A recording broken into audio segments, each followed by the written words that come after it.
వే gold trusted gold buyers మీరు తాకట్టు పెట్టిన బంగారాన్ని విడిపించి ఈ రోజు ఉన్న మార్కెట్ ధరకు కొనబడను.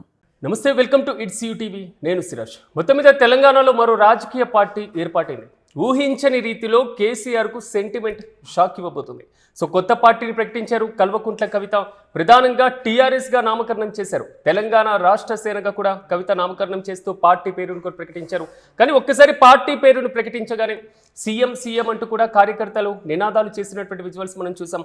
సో బీఆర్ఎస్కి షాక్ ఇస్తూ టీఆర్ఎస్గా నామకరణం చేసిన పరిస్థితులు కనబడుతున్నాయి. మరోవైపు పాత పేరు కోరుకుంటున్న బీఆర్ఎస్ నేతల ఆశలు కూడా గల్లంతయ్యేటువంటి సిచ్యువేషన్స్ ఎదురవుతున్నాయి. ఓవరాల్గా కల్వకుంట్ల కవిత పెట్టినటువంటి పార్టీ పైన సో బీఆర్ఎస్ ఏమనుకుంటుంది? సో టీఆర్ఎస్గా ఏర్పాటు చేసినటువంటి వైనం పైన బీఆర్ఎస్ అభిప్రాయం ఏంటి? నాతో పాటు పార్టిసిపేట్ చేస్తున్నారు. సో టీఎస్పీఎస్సీ మాజీ మెంబర్, అదేవిధంగా బీఆర్ఎస్ పార్టీ సీనియర్ నాయకురాలు సో సుమిత్ర ఆనంద్ గారు నాతో పాటు అందుబాటులో ఉన్నారు. సుమిత్ర గారు నమస్తే అండి. నమస్తే సిరాజ్ గారు. సుమిత్ర గారు, ఓవరాల్ గా కల్వకుంట్ల కవిత పార్టీ పెడతారు అనేటువంటి అంశమే సో ముందు నుంచి వినపడింది. ఎట్టకేలకు పెట్టారు, కానీ టీఆర్ఎస్ గా పెట్టారు. ఏంటి బీఆర్ఎస్ ఒపీనియన్ ఏంటి దీనిపైన? సిరాజ్ గారు, మీకు యూటీవీ ప్రేక్షకులకు నమస్తే అండి. జై తెలంగాణ. అనేక పోస్టర్లు హైదరాబాద్ అంతటా వెలిసినాయి. కొత్త రాజకీయ శక్తిగా వస్తున్నా అని ప్రకటించుకున్నారు కవిత గారు. మరి ఈ పేరు ప్రకటనతో అది ఉత్త డొల్లగా తేలిపోయింది. కొత్త అనేది లేదనేది తేలిపోయిందండి. కాపీ చేసుకొని మా పేరును కాపీ చేసుకొని వస్తున్నారు. ఇది బీఆర్ఎస్కి ఎంత మాత్రం నష్టం కాదు. టిఆర్ఎస్ అంటే కేసీఆర్, కేసీఆర్ అంటే టిఆర్ఎస్, కేసీఆర్ అంటే తెలంగాణ అనే స్థాయిలో తెలంగాణ వ్యాప్తంగా అది రక్తంలో రక్తమై మెదడులో మెదడై మొదటికే అది తెలంగాణ ప్రజల హృదయాల్లో స్థిరంగా నిలిచిపోయింది.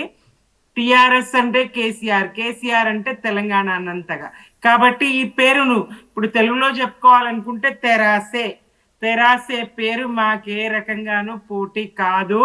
అది మాకు వీళ్ళు ఎంత విస్తృతంగా ప్రచారం చేస్తే అంత మాకే మేలు జరుగుతుంది తప్ప నష్టం అయితే లేదు. టిఆర్ఎస్ అంటేనే కేసీఆర్. కానీ మీరేమో బీఆర్ఎస్ నుంచి మళ్ళీ టీఆర్ఎస్ గా మార్చేటువంటి ఆలోచన, మేము పేరు మార్చి కొంతవరకు ఇబ్బందులు ఎదురయ్యాం అనేటువంటిది, నష్టపోయాం అనేటువంటి అంశం పదే కొన్ని సందర్భాల్లో వెల్లడించిన సిచ్యువేషన్స్ కూడా మనం చూసాం. మరి ఇప్పుడు టీఆర్ఎస్ గా రావడం బీఆర్ఎస్ కు ఎదురు దెబ్బ కాదంటారా?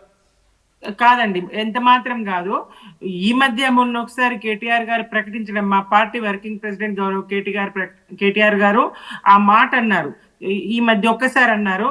అయినప్పటికీ మాకు ఏ రకంగా పోటీ కాదు, తానే అనుకోవాల్సింది కొత్త రాజకీయ శక్తిగా వస్తున్నానని చెప్పి పాత పేరును ఎందుకు ఉపయోగించుకోవాలి, కేసీఆర్ గారి పేరుతో ఏదైతే తెలంగాణ ప్రజల్లో నిలిచిపోయిందో ఇంటి పార్టీగా ఆ పేరును వాడుకోవడం ఎందుకు అనేటువంటి ఆలోచన తనకు ఉండాల్సింది. తాను స్వతంత్రంగా బయటకు రావాల్సింది. తాను కొత్తగా బయటకు సొంత శక్తిని ఎలాంటి ఇది లేకుండా తన సొంత శక్తి ఏంటో నిరూపించుకోవాల్సిన అవసరం ఉండే తెలంగాణ ప్రజలకి. పేరుతో మాత్రమే గెలుస్తాను, పేరుతో మాత్రమే సాధిస్తాను అనుకుంటే అక్కడ వాళ్ళు ఏదైతే నినాదాలు చేసిండ్రో ఆ నినాదాలు నిజమయ్యే అవకాశం లేదు. కేసీఆర్ గారే తెలంగాణకు సీఎం. కేసీఆర్ మీరు ఆ మాట అంటున్నారు. ఇప్పటి వరకు బీఆర్ఎస్ నేతలకు సంబంధించినటువంటి వారిపైన మాత్రమే కామెంట్ చేసినటువంటి కవిత ఇప్పుడు కేసీఆర్ గారి పైన కూడా కామెంట్ చేస్తున్నారు. కేసీఆర్ మారిన మనిషి, మరో మనిషి కొంతమంది చేతుల్లో కీలుబొమ్మగా మారిన మనిషి అంటున్నారు. లేదు, కేసీఆర్ గారు 4 కోట్ల మందిని కదిలించగలిగినటువంటి శక్తి. కేసీఆర్ గారు మనిషి కాదు, మహానేత, దార్శనికుడు. ఆయన ఎంత గొప్ప విజనరీ, ఎంత గొప్ప దార్శనికుడు. ఆయనకు ఒక 10-15 సంవత్సరాల వెనుకగా మేము ఆలోచిస్తాం, ప్రజలు ఆలోచిస్తారు. ఒక్క చిన్న ఉదాహరణ చెప్తానండి మీకు. నిజామాబాద్ లో దశ దిశ కార్యక్రమం జరుగుతా ఉన్నది. అయితే ఆ కార్యక్రమంలో నాటి సిపిఐ జిల్లా అధ్యక్షుడుగా విఎల్ నరసింహారెడ్డి గారని కామారెడ్డి అడ్వకేట్ మాట్లాడుతూ ఉన్నారు. అంతకు ముందు విఎల్ నరసింహారెడ్డి గారు నాతో ఏం మాట్లాడారు అంటే, కేసీఆర్ గారు నిజాంను కీర్తిస్తున్నారు, ఎట్లా నిజాంను కీర్తిస్తారు, ఇదెక్కడ అన్యాయము అని చెప్పేసి అదేదో నేనే అన్నట్టుగా, నేనే కేసీఆర్ అన్నట్టుగా నాతో గొడవకు దిగినటువంటి నరసింహారెడ్డి గారు ఆయన ఆ దిశ కార్యక్రమంలో ఈ ఆంధ్ర వలస పాలకుల కన్నా మా నిజాం 100 వాళ్ళు నయం అని చెప్పారు. అంటే అది ఎంత ఆలస్యం అంటే ఆ జరిగినటువంటి నాతో పడ్డ గొడవకు జరిగిన దానికి దాదాపుగా సంవత్సరాల తేడా ఉంది. అట్లా ఆయనను విభేదించిన వాళ్ళు కూడా కొంతకాలానికి ఆయన అన్నదే నిజం కదా, ఆయన చేసిందే నిజం కదా, కేసీఆర్ గారు ఎంత ముందు చూపు కలిగిన వ్యక్తి అని అంగీకరించక తప్పని పరిస్థితులు వస్తాయి. అట్లాంటి కానీ సుమిత్ర గారు ఇప్పుడు ఉద్యమకారులను బీఆర్ఎస్ పార్టీ బయటికి పంపించింది, ఉద్యమకారులను బీఆర్ఎస్ పార్టీ బయటికి పంపించింది. సో ఉద్యమకారులకు ప్రాధాన్యత ఇవ్వడం లేదు, ఉద్యమకారులను పూర్తి స్థాయిలో బయటికి పంపించి కొంతమందికి మాత్రమే పదవులు కట్టబెట్టారు. ఇది కవిత చేసినటువంటి కామెంట్. ఒకవేళ ఇదే స్టేట్మెంట్ తో కవిత ముందుకు వెళ్తే సో గతంలో ఉన్నటువంటి ఉద్యమకారులు మొత్తం బీఆర్ఎస్ కు నెగిటివ్ గా మారేటువంటి అవకాశం లేదంటారు? అదేం లేదండి. తెలంగాణ ఉద్యమకారులు ఒకరా ఇద్దరా? ఈ తెలంగాణ పోరులో నెల కొరిగిన బిడ్డలను వాడుకున్నాము. నెల కొరగడం తర్వాత సంగతి. ఉద్యమంలో పాల్గొన్న వాళ్ళు కూడా వందలు, వేలు, లక్షలు, కోట్లకు మారింది పరిస్థితి. మీరు చూసిరు, నేను చూసిన ఉద్యమకారులుగా.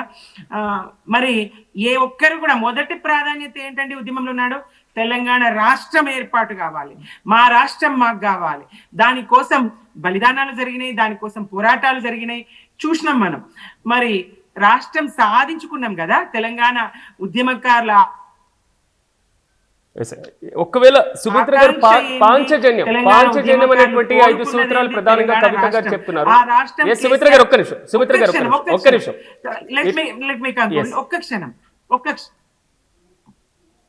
సుమిత్ర గారు చెప్పండి. అయితే ఆ రాష్ట్రం సాధించుకున్నాం.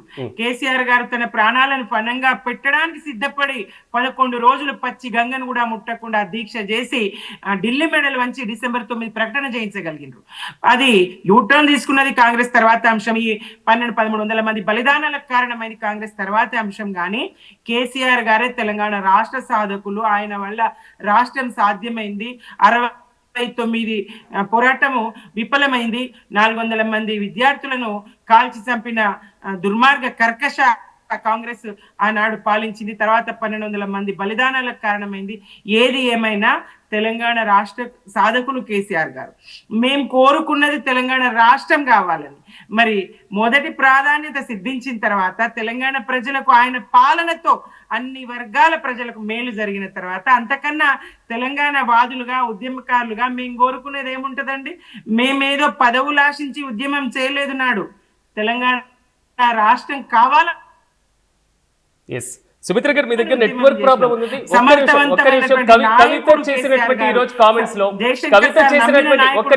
కవిత చేసినటువంటి కామెంట్స్ లో పాంచజన్యం అనేటువంటి సూత్రాలతో నేను ప్రజల్లోకి వెళ్తాను. ఏదైతే తెలంగాణ ఏర్పాటుకు కావాల్సినటువంటి సిద్ధాంతాలు, తెలంగాణ ఏర్పాటుకు ఉన్నటువంటి లక్ష్యాలను పక్కన పెట్టేసి సో తెలంగాణలో అన్ని వర్గాలు వెనుకబడేలా చేసింది బీఆర్ఎస్ పార్టీ, గతంలోనే బయటికి రావాల్సింది, అక్కడే ఉండి తప్పు చేశాను అనేటువంటి ధోరణిలో మాట్లాడారు.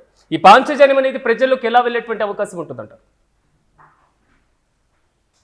తెలంగాణ ప్రజలందరినీ, అన్ని వర్గాలను మరి అగ్రభాగాన నిలబెట్టి అన్ని వర్గాలను తల ఎత్తుకొని జీవించేలాగా, ఆత్మ గౌరవంతో జీవించేలాగా, బిక్కుమన్న నాటి వివక్షను ఎదిరించి, ఏదైతే సమైక్య రాష్ట్రంలో మా బతుకులు ఎట్లా మిడికినుండే, వలస బతుకులు ఉండే, బొంబాయి దుబాయ్ బొగ్గుబాయిల బతుకులు ఉండే, మేము మా గడ్డన మేము పంటలు పండించుకున్నాం, మా గడ్డన మేము స్వతంత్రంగా ఎదిగినాం, మా తెలంగాణలో మేము నీళ్లను మలుపుకున్నాం, మా నిధులు మాకే ఖర్చు పెట్టుకున్నాం. కేసీఆర్ గారి సారథ్యంలో తెలంగాణలో ఆయన చూపువారని మనిషి లేడు, ఆయన చూపువారని వర్గము లేదండి.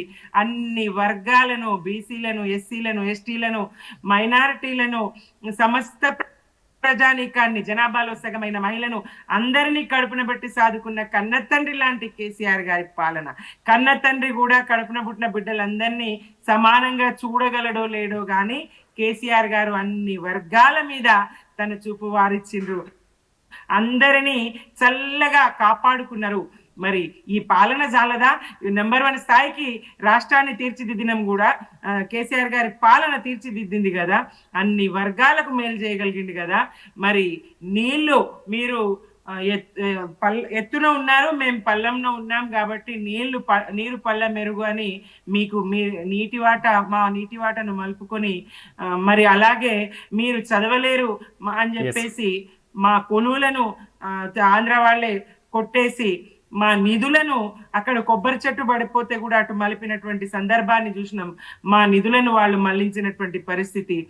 ఇవన్నీ మా నీళ్లు, నిధులు, నియామకాలు అన్ని రంగాల్లో కూడా అగ్రభాగాన నిలబెట్టి అనేక అవార్డులు సాధించుకునే ప్రీవియస్ గా రీసెంట్ గా మీ దగ్గర నుంచి వచ్చినటువంటి కామెంట్, ఇందాక మీరే చెప్పినటువంటి సందర్భం కూడా కేటీఆర్ గారు రీసెంట్ గా ఒప్పుకున్నారు బీఆర్ఎస్ నుంచి మళ్ళీ టీఆర్ఎస్ వైపు మార్చేటువంటి ఆలోచన అనేటువంటి అంశాన్ని. సో ఇప్పుడు ఆలోచన విరమించుకున్నట్లేనా, ఉపసంహరించుకున్నట్లేనా, లేదా అదే ప్రాసెస్ లో ముందుకు వెళ్తారా? అదేం లేదండి, ఆలోచన ఖచ్చితంగా మారుస్తున్నామని చెప్పలేరు, విరమించుకుంటామని చెప్పలేరు. ఉంటే బాగుండేది, ఆలోచన చేస్తున్నామన్నారు. మరి వారి ఆలోచన ఎట్లా కొనసాగుతున్నాయో అది వారిని అడగాల్సిన ప్రశ్న.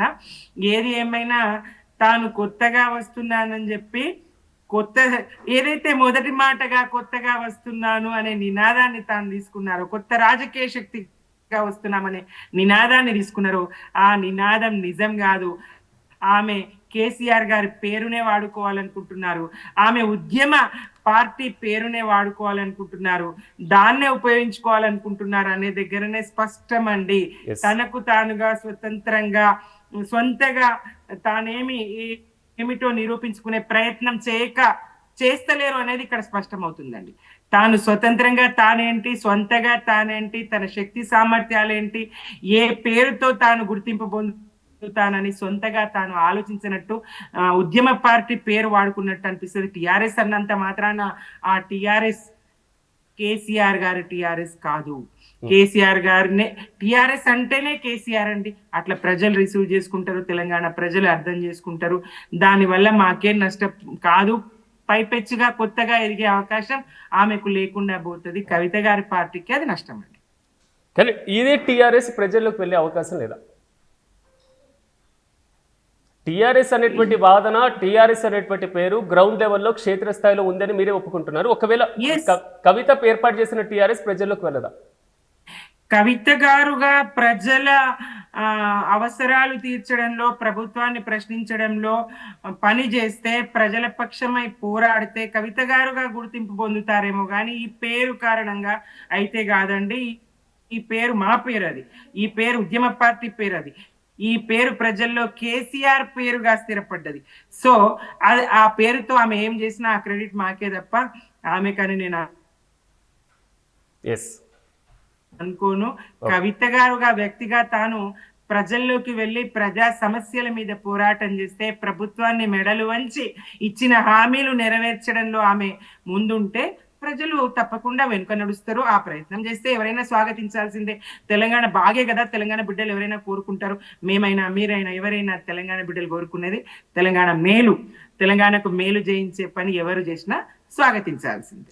మమ్మల్ని నష్టపెడతాం, బీఆర్ఎస్ నే నష్టపెడతాం అంటే సరి కాదు. మమ్మల్ని బీఆర్ఎస్ నే ఇరుకునే పెడతాం, బీఆర్ఎస్ నే ప్రశ్నిస్తాం. గతాన్ని ముందరేసుకుంటే ఒరిగేదేం లేదు. వర్తమానంలో ప్రజలకు ఏం చేయించగలుగుతారు, వర్తమానంలో ప్రజల కష్టాలను ఎట్లా తీర్చగలుగుతారు, వర్తమానంలో ప్రభుత్వం ఇచ్చినటువంటి హామీలను నెరవేర్చకుండా రైతులను, పదవి విరమణ పొందినటువంటి ఉద్యోగులను, పాఠశాల విద్యార్థుల నుంచి కళాశాల విద్యార్థులు, కాలేజీ విద్యార్థుల వరకు ఫీజు రియంబర్స్మెంట్ లేకుండా ఇబ్బంది పడుతున్నటువంటి విద్యార్థులను, యువత పేరుతో డిక్లరేషన్లు ఇచ్చారు, మరిచిపోయారు. ఆ వర్గాలను, ఎస్సీలకు డిక్లరేషన్, బీసీలకు డిక్లరేషన్లు, కాంగ్రెస్ ఇచ్చినటువంటి అనేక హామీలకు సంబంధించి ప్రశ్నించగలిగితే, ప్రజల పక్షమై పోరాడగలిగితే, కేసీఆర్ గారి ఏవైతే సంక్షేమ పథకాలు ప్రవేశపెట్టినో కేసీఆర్ గారు, అవన్నీ ఈ రేవంత్ సర్కారు తుంగలో దొక్కింది. వాటిని మళ్ళీ ఆ పథకాల్ని కొనసాగించేలాగా పోరాడగలిగితే తప్పకుండా ప్రజలు అంగీకరిస్తారు. ప్రజల్లో ఆమెకు గుర్తింపు స్థానము లభిస్తుంది.